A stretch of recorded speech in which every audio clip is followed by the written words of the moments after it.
Invite a Budget Blinds style consultant to show you how to transform your rooms just by changing your window coverings. Canada's #1 choice for window coverings. Visit budgetblinds.ca today. This is Newcap News with Jeremy Thompson.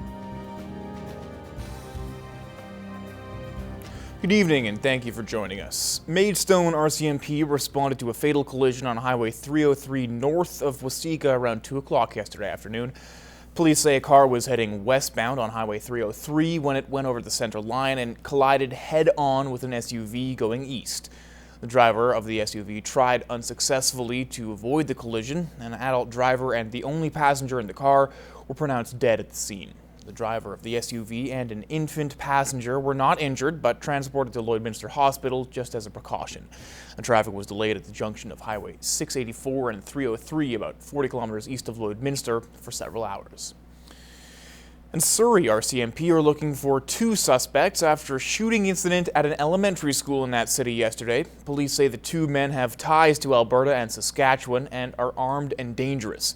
21-year-old Armapreet Samra is from Richmond, BC, and is described as a 6-foot-tall South Asian male, 141 pounds, with black hair and brown eyes. Samra is facing charges of attempting to commit murder and intentional discharge of a firearm. 21-year-old Shakil Basra from Delta faces the same charges.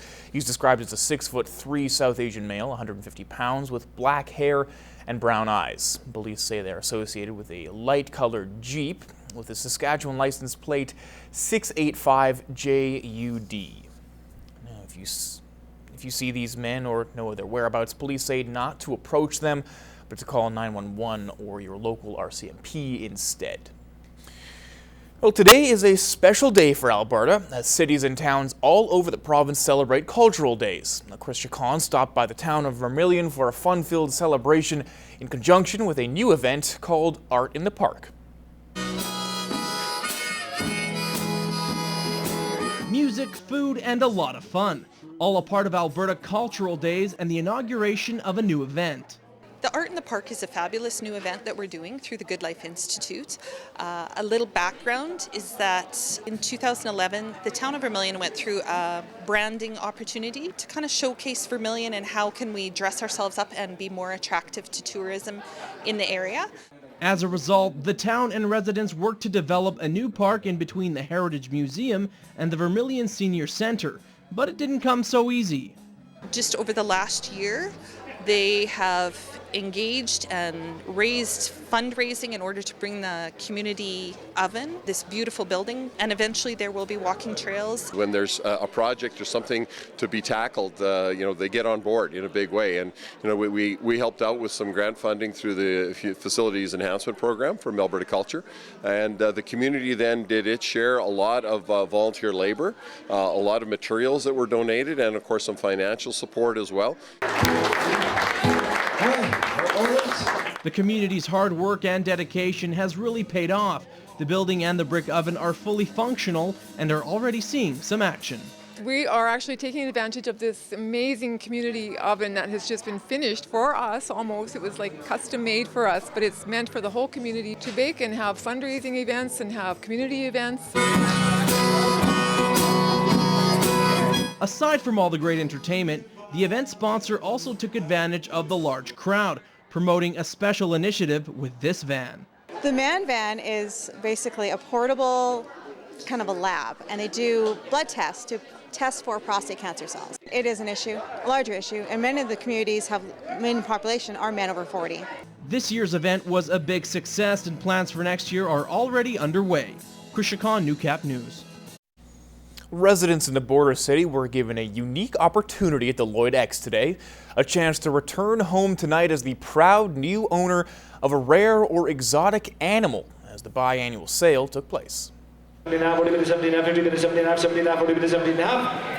$15. Cage after cage was auctioned off to the highest bidder, each containing an animal or animals that are typically more difficult to come by than your average pets or livestock. Lots of rabbits today here. We got pot-bellied pigs, we got some goats, we got one llama. Ralph Klinke helped put it all together. He says some people just come to the sale to see the wide variety of animals under one roof. Others are looking to make a purchase that will last through the winter and there were many animals to choose from.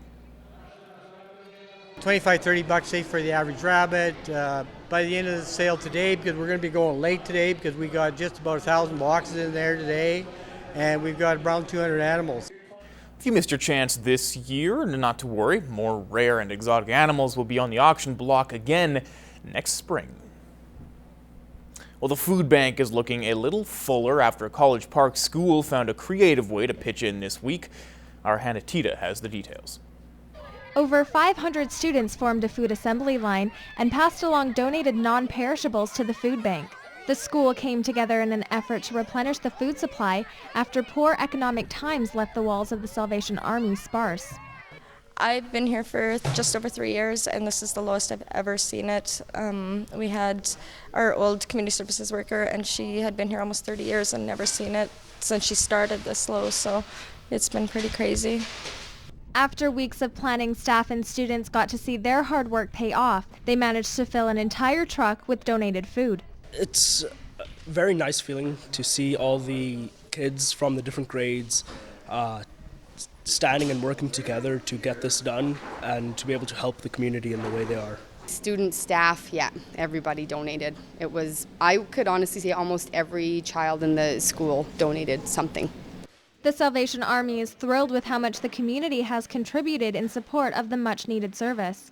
It was really awesome to see them not just gather the food, but be able to bring it down in such an awesome, fun way. This is the first official food drive held at College Park, and they are hoping to start a tradition. Hannah Tita, Newcap News.